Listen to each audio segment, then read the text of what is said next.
Vague mission assassin de Jonathan Lhuillier et Aurélie Château-Martin. Partie numéro 9, chapitre 29 à 31. Chapitre 29. Kian et Ashvin quittèrent le loft du jeune Indien et marchèrent en direction du Holland Park dans un silence méditatif. Les bras serrés contre son torse, Kian pouvait sentir la tension et le désarroi de son camarade.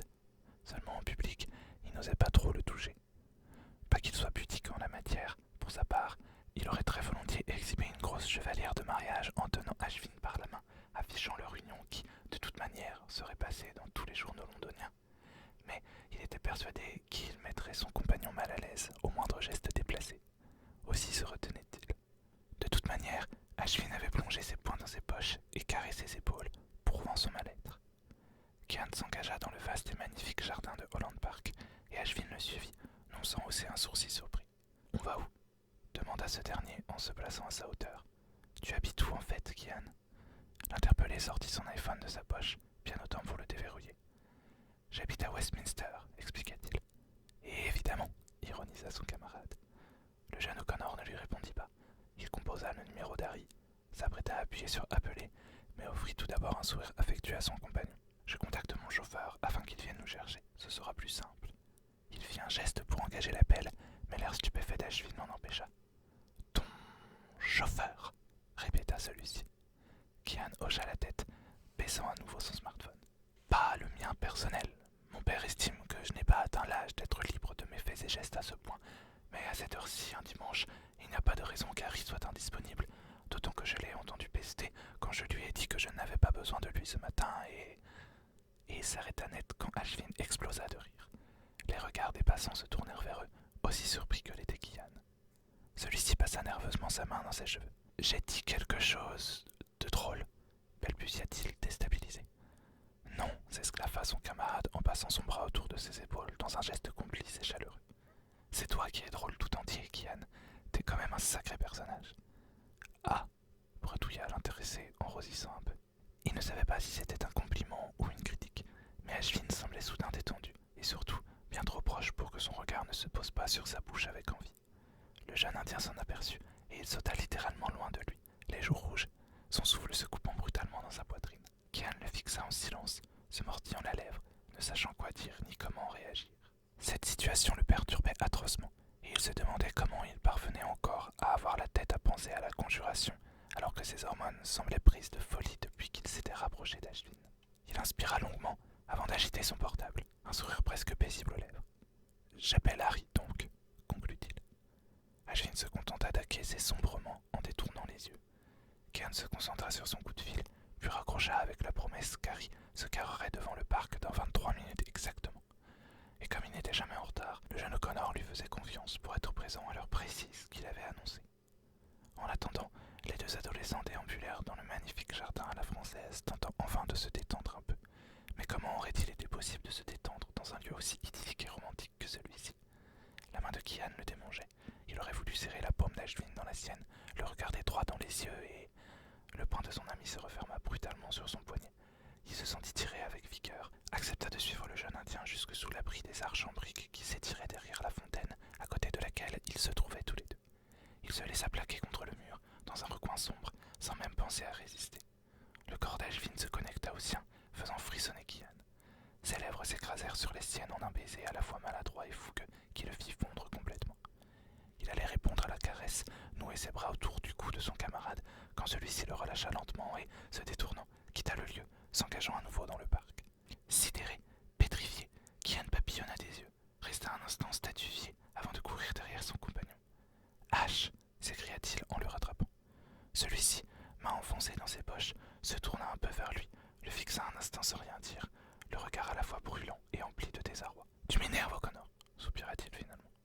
Kian se mordit la lèvre pour éviter de répondre qu'il n'avait rien fait. Ça n'aurait pas arrangé la situation, au contraire. La mauvaise foi semblait être une seconde nature chez Ashvin. Cela avait pour le déstabiliser, il apprenait pas à pas à constituer avec.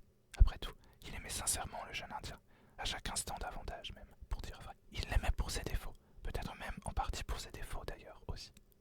parce qu'il n'y avait pas à dire. Sa maladresse, ses humeurs changeantes et son ingéniosité en matière d'excuses pourries étaient profondément attachantes, du moins à ses yeux.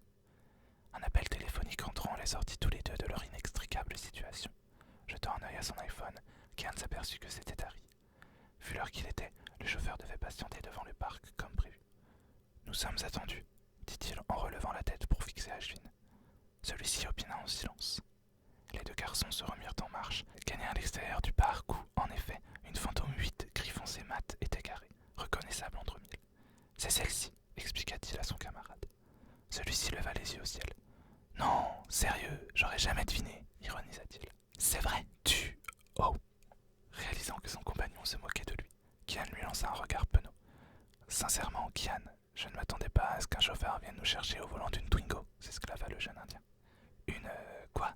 répéta son vis-à-vis. « Tu peux pas connaître. Tu dois même pas savoir qu'il existe des voitures qu'on peut acheter neuves pour moins de 15 000 € en fait. » Kian le fixa avec des yeux. Il ne souciait pas vraiment de l'argent et, si les comptes ne l'intéressaient guère, il avait souvent été obligé par son père à y mettre le nez avec lui. Alors pour lui, une automobile flirtait avec le demi-million d'euros. Il n'avait pas du tout conscience qu'on puisse en acquérir pour seulement quelques dizaines de milliers d'euros, évidemment. Il pinça les lèvres, tenta un regard d'excuse pour son ami qui, de son côté, semblait très égayé. « Fais pas cette tête, Kian, » se moqua celui-ci. « J'adore ton côté décalé, c'est mortel. Et puis, sérieux, la classe, cette caisse, je veux la même. » Le jeune O'Connor ouvrit la bouche, prêt à lui affirmer que s'il voulait, il pourrait lui en acheter une, mais il se tut, sachant pertinemment qu'Ashwin détesterait se faire traiter en princesse conquise, incapable de se débrouiller seule dans la vie. « On y va », lui proposa son camarade en crochetant son bras pour l'entraîner vers la voiture. « Je peux monter devant, j'ai trop envie de voir comment elle se comporte sur la route. » Il avait l'air très enthousiaste et paraissait avoir oublié au moins en partie son mal-être passé. Aussi Kian acquiesça-t-il, bien que ce fût absolument contraire aux règles de la famille O'Connor. Son père aurait désapprouvé qu'un passager se glisse sur le siège avant comme le fit Ashwin dès que la porte en fut ouverte. Kian échangea un regard avec le chauffeur, l'implorant des yeux de ne rien dire. Harry le connaissait depuis toujours et il comprit sa supplique. Il acquiesça subrepticement avant de lui sourire. « Bonjour, jeune maître.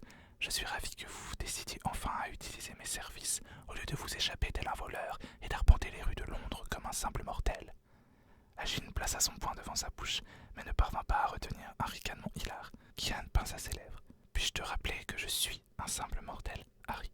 répondit-il du tac au tac. « Vous êtes un O'Connor, jeune maître, ce qui n'a pas grand-chose à voir avec un simple mortel. » Un nouveau ricanement d'Ashwin le fit rosir de dépit. « En fait, tu proviens d'une ancienne famille de vampires et tu m'as rien dit, Kian, » plaisanta ce dernier. « Tu dis des inepties, » protesta le jeune O'Connor, s'engouffrant à l'arrière. Au fond, l'humour de son ami lui faisait plaisir, mais être traité en prince supérieur face à lui le mettait franchement mal à l'aise. Et quand il pensait qu'Ashwin allait pénétrer dans l'immense et imposante résidence familiale, il se demandait si, au final, c'était une si bonne idée. Chapitre 30. Kian. Kian s'était senti tout d'abord frustré qu'Ashwin préfère monter à l'avant plutôt que de se trouver à ses côtés. Mais au final, l'enthousiasme qu'avait montré le jeune Indien à se retrouver dans une voiture grand luxe, comme il ne cessait de le répéter avec une excitation visible, l'avait touché et amusé. Jamais encore, il n'avait vu son camarade se comporter comme un enfant ravi de découvrir un jouet qu'il pensait inaccessible. Alors, l'apprenti assassin se demandait très franchement ce que penserait Ashwin du manoir des O'Connor. Serait-il aussi convaincu que face à cette automobile qui, apparemment, remportait toute son adhésion? Après une vingtaine de minutes de route, au cours de laquelle Ashwin ne cessa de harceler Harry à coups de questions euphoriques, ils parvinrent enfin devant la demeure familiale. Le chauffeur s'arrêta à quelques mètres du portail, laissant les caméras les scanner, puis il s'avança jusqu'à la grille. Il glissa son doigt le long du pad de détection digitale, puis approcha son œil de la lentille de sécurité, qui pouvait reconnaître une cinquantaine d'iris seulement, ceux des différentes personnes vivant ici ou travaillant pour les O'Connor. En fait, presque tous les domestiques habitaient dans l'enceinte du manoir, et Owen préférant garder un œil sur ces gens. C'était aussi une manière de les remercier pour leur bon et loyaux service que de leur permettre d'habiter dans l'enceinte privée de ce cottage grand luxe. Finalement, la voix d'Edward, le gardien, retentit dans l'interphone. Harry déclina son identité et la raison de sa sortie avant qu'enfin ne s'ouvrent les magnifiques portes en fer forgé, d'une hauteur plus que respectable, d'un danger certain avec leurs pics au sommet et d'une beauté indéniable avec leurs gravures et ornements. « Eh ben, on peut dire que c'est bien gardé chez toi », ironisa Ashwin en se tournant vers son camarade. Kian leva les mains au ciel dans un geste impuissant. « Les O'Connor sont aussi riches que célèbres, énonça-t-il. Autant te dire que ma famille A beau être loyale et droite, nos ennemis sont nombreux. Vous n'êtes pas surtout parano, plaisanta le jeune Indien. Harry fusilla ce dernier du regard, mais sa bonne éducation lui interdit de répondre vertement à l'invité de son jeune maître. Je ne crois pas que nous soyons spécialement paranoïaques, Ash, répondit ce dernier doucement. Si tu savais le nombre de tentatives d'effraction qui ont lieu ici chaque année. Ashvin acquiesça, alors que la voiture s'engageait dans le chemin de Castine jusqu'à la cour, où patientaient 3 autres voitures tout aussi luxueuses. Leur présence arracha un sifflement admiratif au jeune Indien. Non, sans déconner, lâcha celui-ci en fixant les véhicules avec des yeux arrondis par la surprise. Kian haussa un sourcil amusé en le voyant agir de la sorte, surtout face à l'immense devanture du somptueux manoir qui lui faisait face, constitué de briquettes rouges parfaitement entretenues et de pierres d'un blanc immaculé à chaque contour des vastes ouvertures. Sans compter les jasmins, les chèvrefeuilles et les lierres d'Irlande qui grimpaient par endroits le long de la paroi pour en recouvrir une partie de leur vert feuillage. Mais dans l'instant, Ashvin semblait n'avoir que faire de la bâtisse, tout captivé qu'il paraissait par les automobiles. La Bentley Mulsanne Speed noire de son père était garée entre la Rolls-Royce Ghost version longue familiale d'un bleu nuit et la magnifique McLaren P1 rose sombre mat de sa mère. Une voiture qu'Eowyn lui avait offerte pour leur anniversaire de mariage 4 ans plus tôt et qui avait coûté plus d'1 million d'euros. Non mais je rêve, insista-t-il en sautant presque sur son siège. C'est quoi ces caisses, ce luxe de folie? Kian sourit mais ne dit rien. Harry stoppa la voiture à la droite de la McLaren et le jeune O'Connor le remercia avant de quitter son siège sans attendre que le chauffeur ait le temps de descendre. Il détestait qu'on lui tienne la porte, même si cela faisait partie du protocole. À l'avant, Ashvin jaillit de la voiture comme un ouragan, mais il en referma la portière presque avec tendresse, comme s'il avait peur d'en écailler la peinture. « Bienvenue chez moi, Ash », dit doucement Kian en posant sa main sur son avant-bras. Il le sentit frémir sous la caresse. Le jeune Indien ne put s'empêcher de le contempler avidement jusqu'au moment où la portière conducteur claqua, le faisant sursauter. Il détourna vivement la tête, les joues rouges de confusion, leva les yeux vers le manoir. Sa bouche s'arrondit en un O stupéfié quand il porta enfin son attention sur la magnifique et vaste bâtisse qui lui faisait face. « La vache !» souffla-t-il. « La surclasse, j'hallucine !» Il semblait absolument extatique devant la beauté de la demeure qui se dressait devant lui, ce qui fit sourire Kian de plaisir et de joie. Apparemment, au moins, les extérieurs lui plaisaient. Il espérait que l'intérieur le convaincrait également. Il n'était pas certain qu'Ashvin sache apprécier l'élégance chic et classique de ce cottage d'un autre temps. Tandis que le jeune Indien restait figé sur place, incapable de lâcher le manoir et les voitures du regard, Kian s'avança, lui lançant un regard d'invite. « Je te montre ma chambre, » proposa-t-il. « Jeune maître, je crains qu'il ne vous faille aller saluer sœur O'Connor avant toute chose, » intervint Harry en montrant la voiture d'Eowyn d'un geste du menton. « Comme vous pouvez le remarquer, il est rentré. » Kian se mordit à la lèvre frustré. Dans les médias, il n'avait pas vraiment envie d'aller trouver son père, surtout que celui-ci jaugerait Ashvin et que ce n'était pas vraiment le moment, du moins à ses yeux. « Il est presque midi, jeune maître, » insista Harry. « Il serait bon de présenter votre compagnon à votre père avant de passer à table.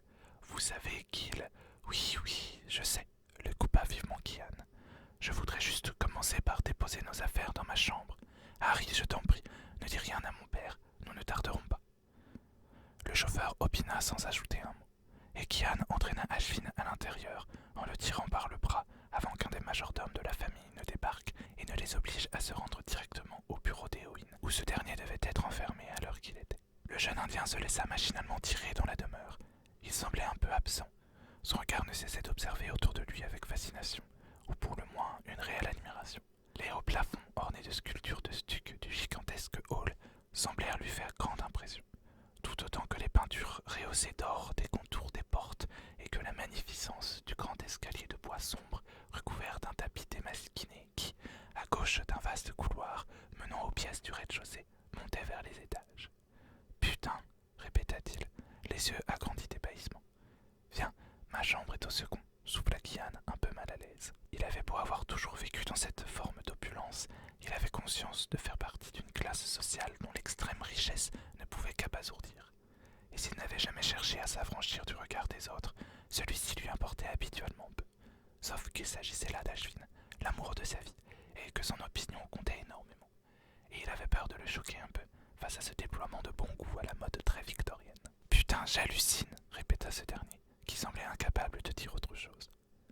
Il suivit Kian vers l'escalier, mais sembla presque ne pas oser en toucher la balustrade rutilante de cire. Il leva les yeux vers le plafond du premier étage, et ses yeux s'écarquillèrent un peu plus en apercevant la peinture qui le recouvrait entièrement.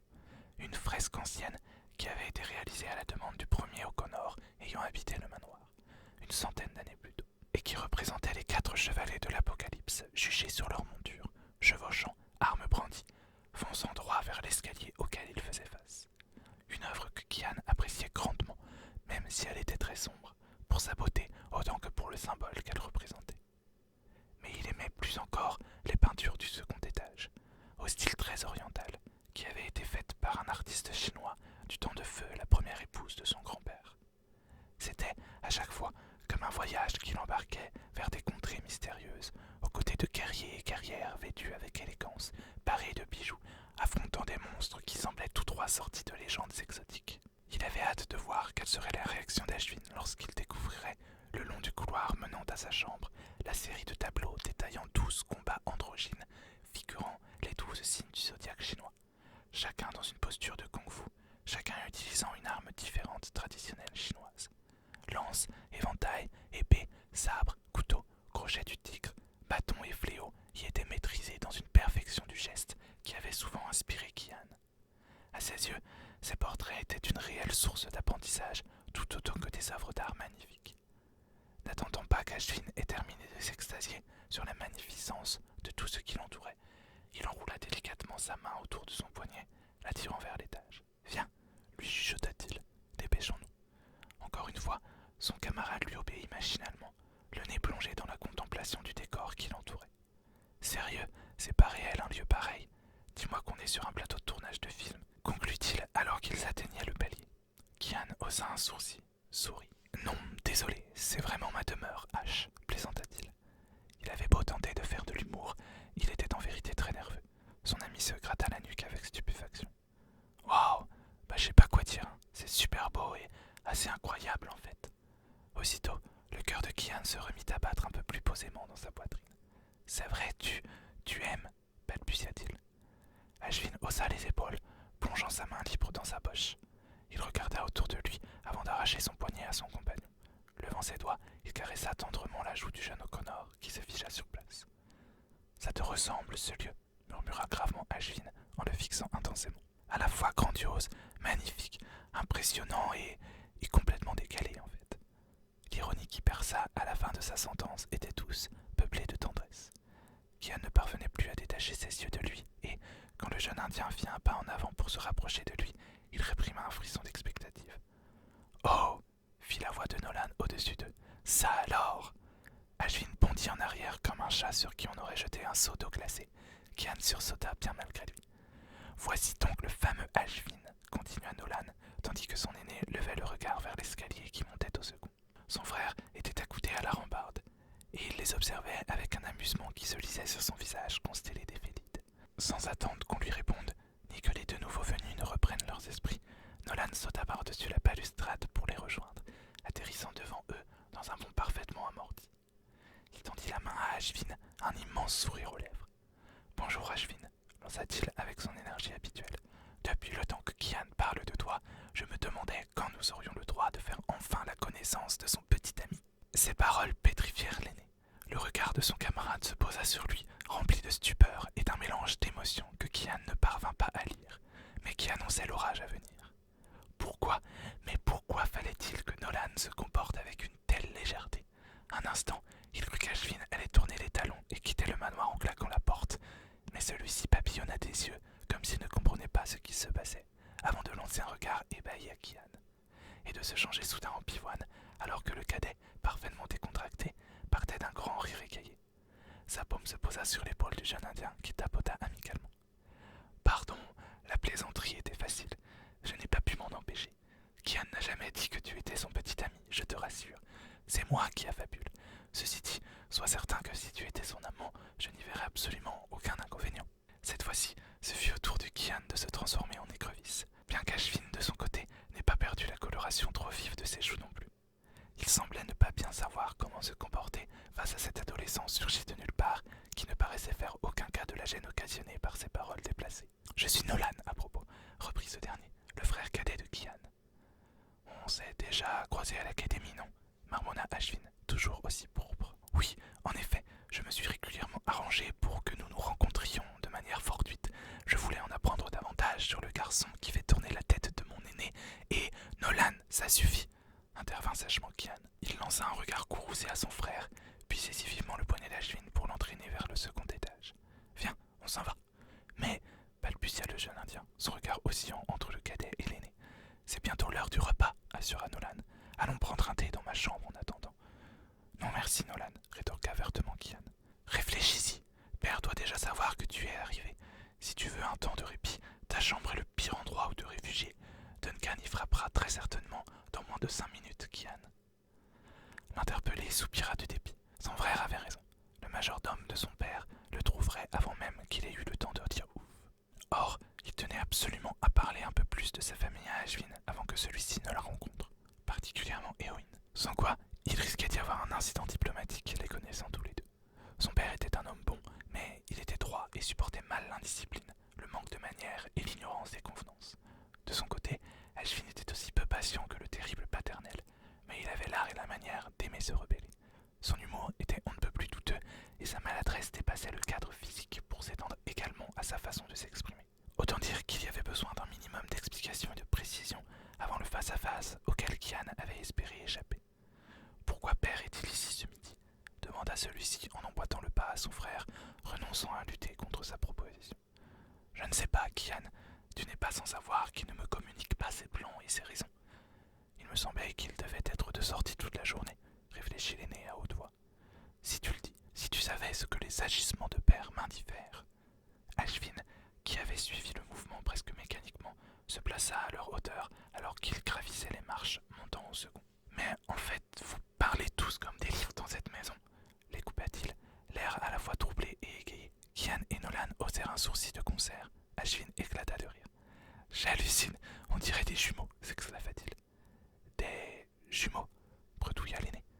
Vous vous seriez vus, tous les deux, la même réaction au même moment, expliqua le jeune indien hilar. Les lèvres de Kian s'arrondirent dans un haut muet, tandis que son cadet se mettait à bouffer à son tour. J'adore ton ami Kian, dit-il d'un rire joyeux. L'interpellé leva les yeux au ciel, se retenant de soupirer d'agacement. Seigneur, il ne manquait plus que ces deux-là s'apprécient.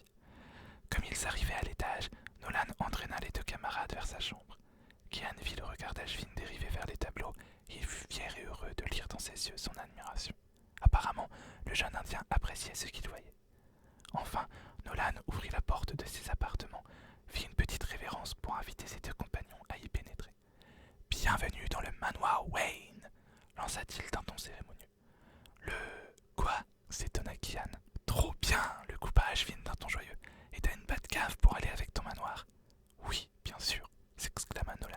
« Je vais me faire une joie de te la faire visiter. » Avant que Kian n'ait eu le temps de comprendre de quoi il parlait, son cadet fit sonner une petite cloche qui pendait à l'entrée de sa chambre. Presque aussitôt, Jacob, le majordome de Nolan, apparut sur le seuil, le dos bien droit, la tête haute, les mains derrière le dos, impeccable dans son rôle. « Jeune maître ?» demanda celui-ci d'une voix à la courtoisie irréprochable. « Ah, Alfred, apporte-nous donc un thé, je te prie, et quelques amuse-gueules pour honorer mes invités. Et s'il te plaît, ne dis pas à qui que ce soit que Kian est rentré, c'est un secret, je compte sur toi pour le garder précieusement. » Le domestique opina gravement avant de quitter la chambre, en refermant la porte derrière les trois adolescents. « Alfred !» répéta Ashvin l'air surexcité. « Nolan, tu ne devrais pas l'appeler ainsi, soupira Kian. « Il s'en moque, il est d'accord, protesta le cadet. « Ah, mais il s'appelle pas Alfred, bouffa Ashvin. « Non, si, forcément qu'il s'appelle Alfred, intervint Nolan. Il ne peut pas s'appeler autrement en tant que majordome du manoir Wayne, n'est-ce pas, Ashvin ?» Il fit un clin d'œil à l'intéressé, qui lui répondit d'un grand sourire ravi. Ce fut à cet instant-là que Kian comprit que tout était perdu. Ces deux-là allaient se connecter, qu'ils le veuillent ou non. Et vraiment, il ne le voulait pas, justement. Ça lui déplaisait au plus haut point, pour ne pas dire que ça le rendait vert de jalousie. Chapitre 31. Ashvin. Ashvin avait le sentiment d'avoir été téléporté dans un autre monde. D'accord, son père ne manquait pas d'argent, loin de là. L'adolescent avait d'ailleurs déjà connu le luxe, mais jamais avec autant de profusion. En réalité, il avait l'impression d'être retourné dans le passé et de se trouver dans le château d'un noble. Il n'y avait plus aucun doute à présent. Les O'Connor étaient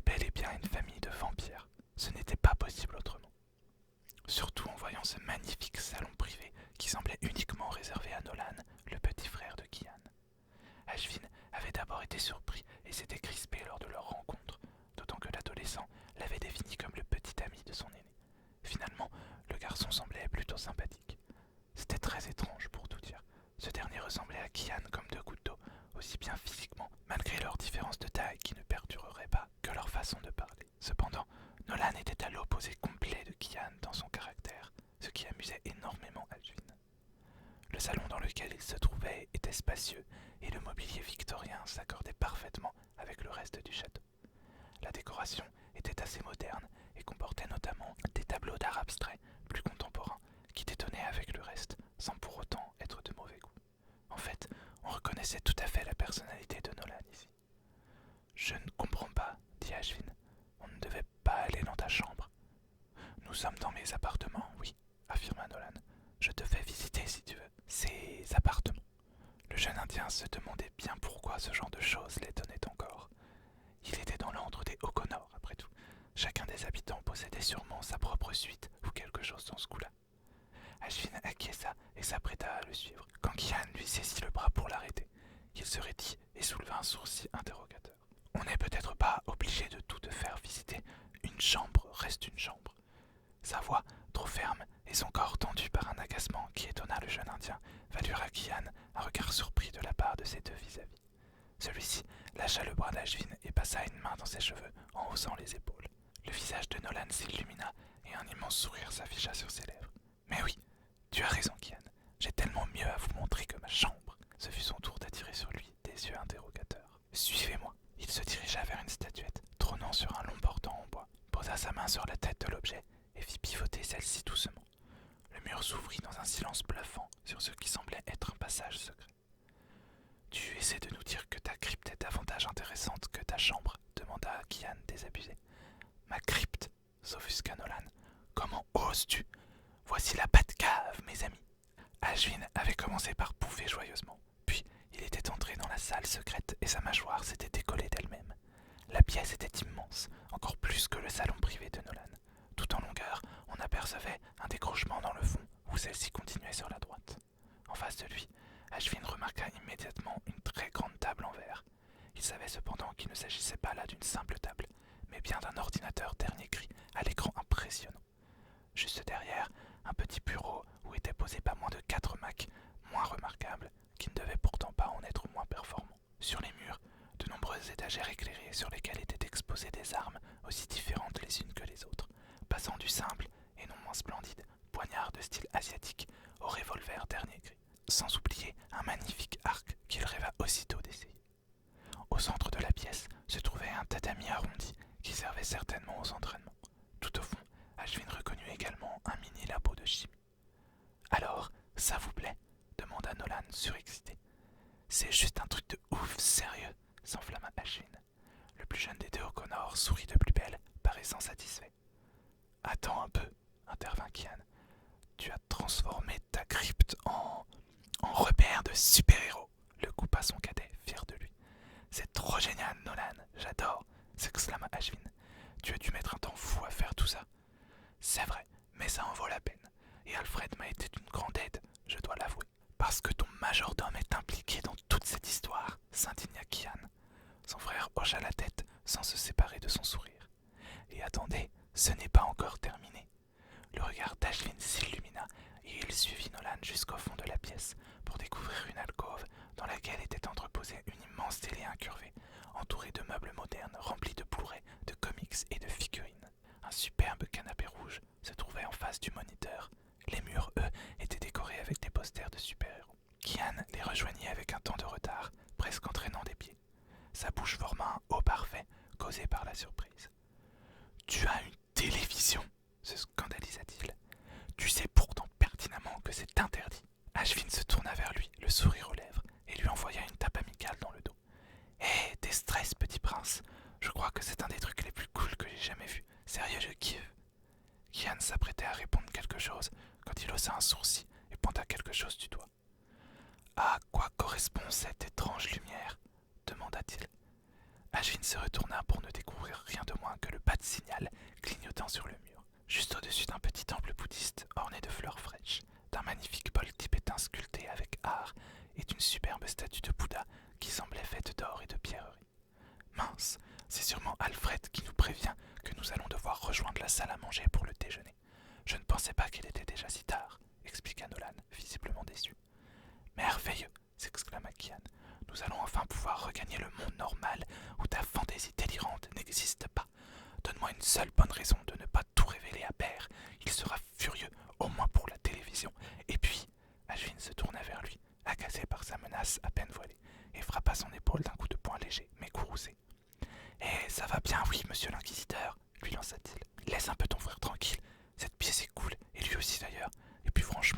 qu'est-ce que ça peut faire qu'il ait une télé ou un laboratoire secret? C'est pas comme s'il séquestrait de jeunes pucelles afin de les violer et de les découper en morceaux. Quoique, c'est peut-être normal ce genre de choses dans une famille d'assassins, j'en sais rien moi. Nolan éclata de rire et posa une main sur le bras d'Ashvin, ce qui lui valut un regard noir de son grand frère. Sérieusement, Kian, je kiffe ton ami. Oh, tu sais parler comme les gens normaux, c'est cool ça, s'amusa Ashvin en riant de bon cœur. Kian semblait légèrement en colère. Il renonça pourtant à répliquer et tourna les talons pour rejoindre le petit salon, abandonnant les deux autres derrière lui. Le jeune Indien ne comprenait pas ce qui lui